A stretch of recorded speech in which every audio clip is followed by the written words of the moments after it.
Hello, guys. As we know, tourism can be defined as a social, cultural, and economic phenomenon which entails the movement of people to countries or places outside their usual environment for personal, professional, and cultural purposes.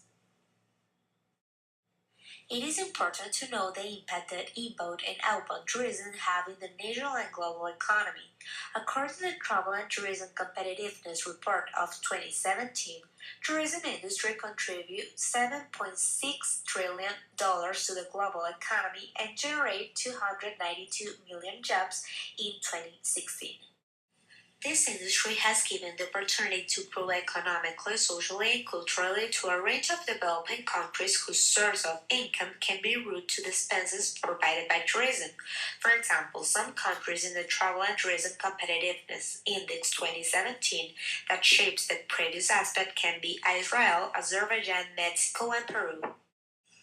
It is considered that some of the positive effects of tourism in the economy are cultural preservation, job and employment opportunities, improvement of infrastructure and transportation, security, and finally, the protection of natural resources. On the other hand, some of the negative effects might be security challenges and the recovery of destinations that suffer crimes and attacks, increased cost of living for locals, congestion increasement, and finally leakage of revenues and dependence on imported goods and services. There is a process that enables the incomes and leakage associated to the tourism industry. It is known as the multiplier effect. This process creates jobs directly and indirectly, fostering the local economy through the consumption of services and goods, but increased taxes and life costs in consequence of popularity and demand. Usually, revenues are used for the reinvestment and improvement of infrastructure, image, and tourism services. For example, in the United Kingdom, a high range of employment opportunities and fluctuating economy are generated, but at the same time, the cost of services for residents of the area involves planning, detailed incomes, and effort. Tourism balance of payment can be defined as the accounting record that measures monetary transactions between a country and the rest of the world. It indicates the balance between the flows of tourism imports, expenditures inside the country, and sports expenditure by national of a country abroad. Satellite accounts is a term whose origins come from the United Nations. It was developed with the purpose of measuring the size of economic sectors that aren't defined as industries in national accounts.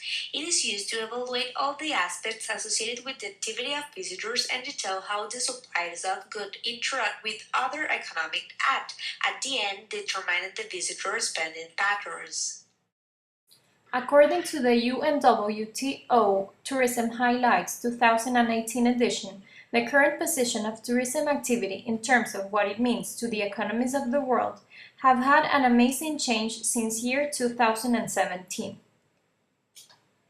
A significant increase in international tourist arrivals has brought an important recovery of destinations, as well as an economic upswing positioning tourism as a fundamental activity for all countries around the world, bringing an increase in employment, development, economic growth, and environmental protection, among others.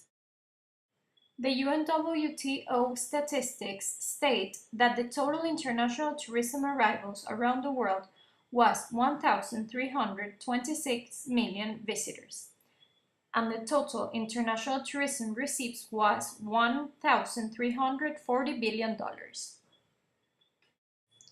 The continent with the highest percentage of arrivals is Europe, and the one with the least visitors is the Middle East. On the other hand, the percentage of receipts show that Europe keeps being the one with the highest percentage, but Africa was the one with the lowest rate of receipts. If we locate Venezuela in the graphic of regional results of the World Tourism Organization, we are able to see that it does not have any information about year 2017, but only information until year 2016, which indicates that the total amount of arrivals were 603 and it received $473 million in receipts. According to the latest UNWTO World Tourism Barometer, tourism expenditure from major outbound markets reflected an increase in demand for international tourism across the world, locating China to lead international outbound tourism, followed by United States, Germany, United Kingdom, and France. The World Bank pointed out in year 2017 that economies are ranked from 1 to 190. Having a high ease in ranking means that the regulatory environment is more conducive to the starting and cooperation of a local firm. Even though the Tourism Organization statistics have been making an impressive change since the last year, Venezuela has 188 ease in the Business World Ranking, which means that it does not have a good ease of doing business. Competitiveness is defined as the qualities a country can have to be as good as other countries in travel and tourism. The Travel and Tourism Competitiveness Report is an index that analyzes and compares all the countries in the world and their capacities to be a touristic country. There are 14 pillars taken into account to locate countries in this ranking. Among the pillars we find environment, infrastructure, and natural and cultural resources. Sadly, Venezuela has poor infrastructures and a poor business environment at the moment, but we are sure that if we take advantage of the natural and cultural resources properly, we may become an excellent touristic destination.